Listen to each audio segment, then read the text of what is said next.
Greetings! There's another protest planned against BBC bias in the referendum debate soon. Now, I could talk to you for hours about just how biased they are. They've already breached their own editorial guidelines over comments made by the former Irish EU Minister Lucinda Creighton. Only took them a year to find themselves guilty. Did the same thing with the Pope, cutting a sentence out of what they said about Scottish independence to make it sound like they said something that fitted with the Better Together narrative.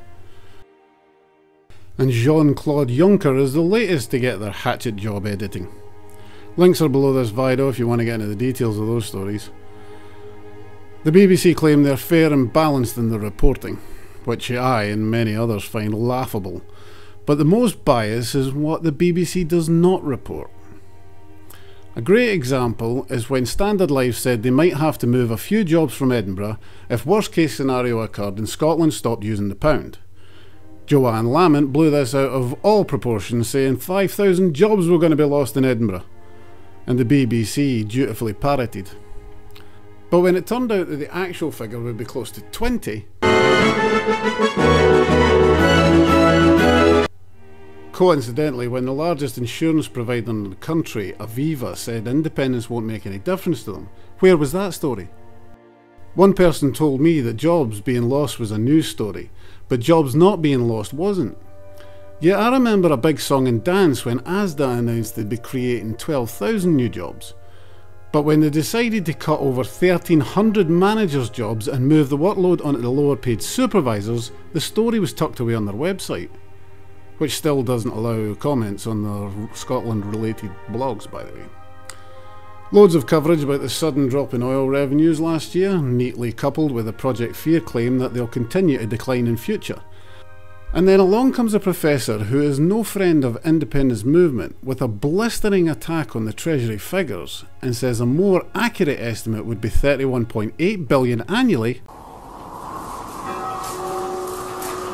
Now they decide another estimate from the OBR is a more important story, even though the OBR have a big track record of getting predictions wrong.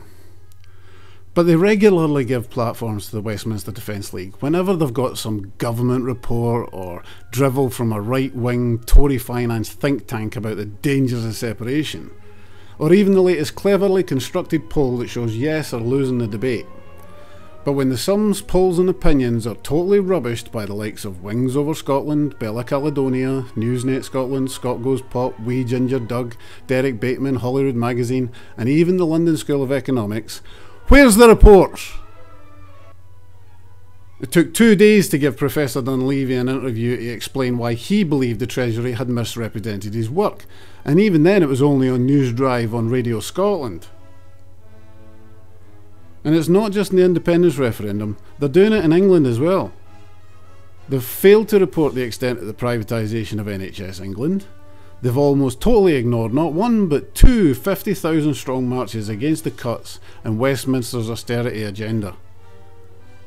And how many of you heard the BBC reporting that George Osborne was using taxpayers' money to fight the EU in the courts to protect bankers' bonuses? Or that Westminster blocked an attempt by the EU to stop banks and hedge funds from driving up food prices through market speculation?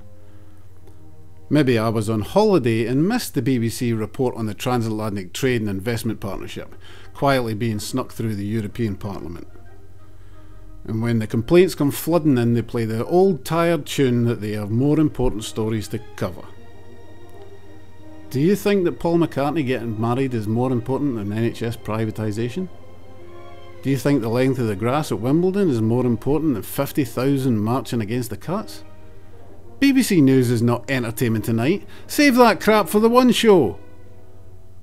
The public pay the bills at the BBC through the TV tax, and we should demand to be properly informed by them. I've heard them say a few times that the public feel they don't have enough facts and information about the referendum, so why don't they provide it?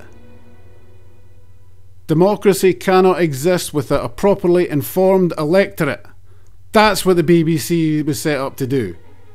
To provide entertainment free from advertising by corporate interests and informational broadcasting, or the news, so that voters can make properly informed decisions when they walk into a polling station, instead of having their vote influenced by people with vested financial interests. Nothing is more important than democracy. Not even Bruce Forsyth quitting strictly. So get down to Pacific Quay on the 27th. Demand a fair debate.